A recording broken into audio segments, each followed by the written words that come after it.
Hey, welcome to the Strong Roots podcast. My name is Kristin Hill, and we are so excited that you're tuning in today.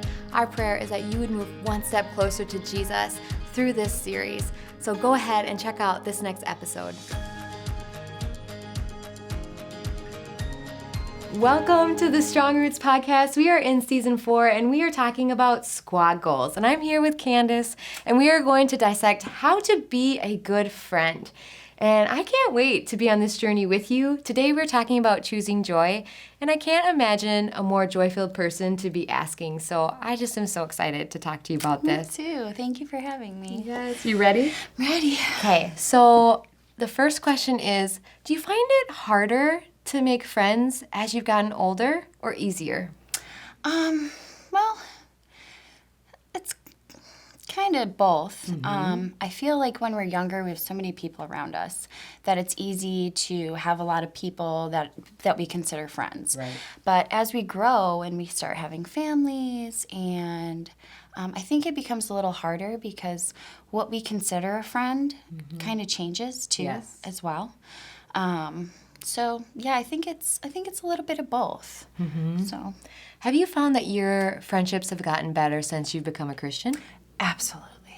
Why do you think that I is? have never felt so much love so early on. I mean, they truly accept you, they believe in you, they build you up, and it's just such a great community. I mean, I've met people that I just would have never expected to be my friend of all ages. Yeah. And it's just so wonderful how much we love each other. It's like when you follow Jesus, that's what your calling is to love. Yes. And so it's an amazing, amazing friendship when you have those friends that have that faith with you. Oh, So I it's couldn't pretty agree cool. more. Yeah. It's so good. So, do you think it's important to know the difference between seasonal friendships and permanent ones?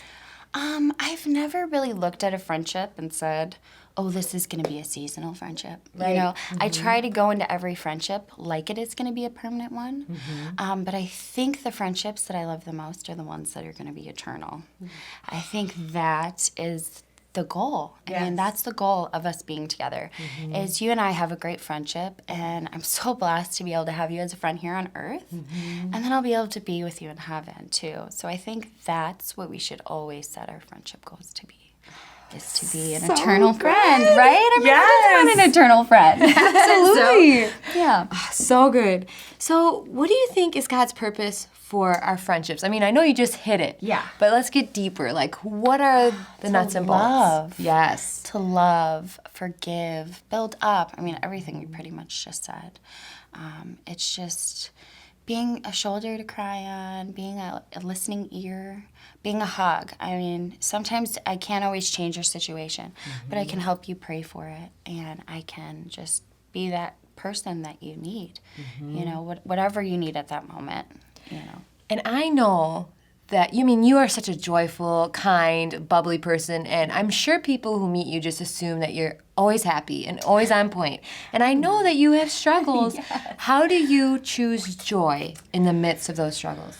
I think it's just my personal relationship with Jesus. I'm constantly talking to him. I'm constantly trying to separate my feelings over my faith, which is what we just talked about in Sisterhood not too long ago.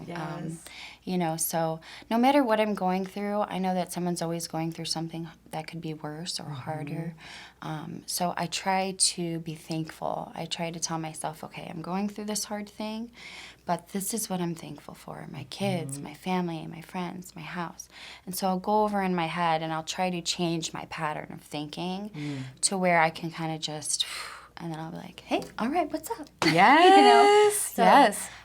that's what I do personally. Yes. It's so good. Is it hard? It's very hard. It's very hard to change your way of thinking. And sometimes you just want to wallow in your, you know, you know, so it's definitely hard, but I think that it's so worth fighting for. I think it's so worth it to just constantly try and change your attitude towards others, because especially strangers, you don't know what they're going through. And that's one thing that I learned early on. When I first started following Jesus, I was like, before I would get mad at people, you know, oh, this person's driving too slow, or this lady at the gas station was just so angry. Right. And instead of getting angry, I find myself praying for them now. Oh, that's good. And I'll be like, Lord, just help this person that's driving slow. Maybe they're, a little older and they can't see very well. Or Right. maybe this lady at the gas station had a, family member die. Or we don't know their situation. Absolutely. So I just always just ask Jesus to bless them. And then I just try to not let their situations put a, damper on my heart to where I'm like, oh, that just ruined my day. Absolutely. Yeah. Because you don't want to be collecting all that junk. Right. And I, before Jesus, I was that person. I mean, I could take everyone's feelings and just shove them on me. If my husband was having a bad day, now I'm having a bad day, and I would take people's emotions and I would just hoard them. And now I'm just learning to let them go and just kind of just always choose joy. Yes. So good. Okay, so last question. What are some practical ways that you can bring joy specifically to friendships? Oh, I love doing little things. I think that the little things in life just mean so much. Yeah. It could be like a little note, sending a text message, a voice message, because I love, in a world full of technology right now, and, just text, and we don't always get to hear the person's voice or see their face. Like, I love FaceTime. But it's just really nice to just say, when you're thinking about that person, hey, I love you. I hope you're having a great day. And just encouraging words. Hugs are one of my big things. I just love hugs. You give good hugs. I just love hugs. I feel like that expresses so much of our feeling without having to use words. Yes. So when I hug someone, I really just I'm showing you I love you, and they can feel that. And hugs reduce stress. I don't know if you know that, but they do. Okay. Now I do. Yes, they do. It's proven fact they reduce stress. So a lot of the times when I'm having a rough day too, I'll just grab my kids and I'll just wrap them around my arms and I'll just hug them tight. And I pray and then I'm like, okay, I feel better, and then I move on with my day. So just little things that show, hey, I'm thinking about you. I appreciate you. I love you. I even like to show up sometimes. Like, I've got a friend lives far away, just show up and randomly be like, hey.